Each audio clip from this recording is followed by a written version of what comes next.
You all hear me? See, the problem with democracy, the reason why democracy is not biblical, the reason why republics are not biblical, the reason why no form of government on earth as we know it is biblical, is because they separate the king from the priest. And they've done it so effectively that even the church is afraid to be king.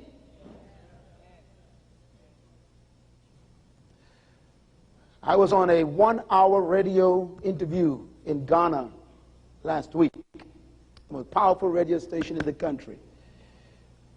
I think they say 40, 50 million people listening to me. And then they called in to ask me some questions because they heard that I had influence in some of the countries in Africa with some of the leaders of countries. And they asked me a question, shouldn't the church stay out of politics?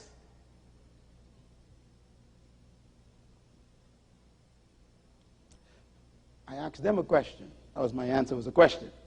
I said, ask you a question.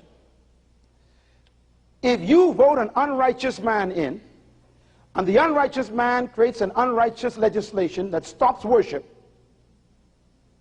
who's responsible?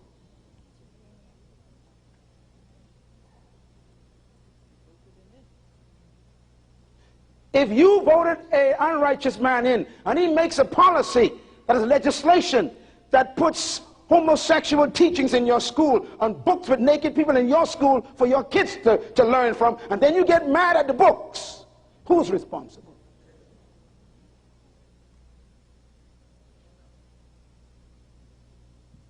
If you vote a man into power and he passes a law and legislation that teaches your children at age 8 and 9 that they must protect themselves with a condom, and to show them videos, yes, videos in the school on how to have sex at age 8, who's responsible?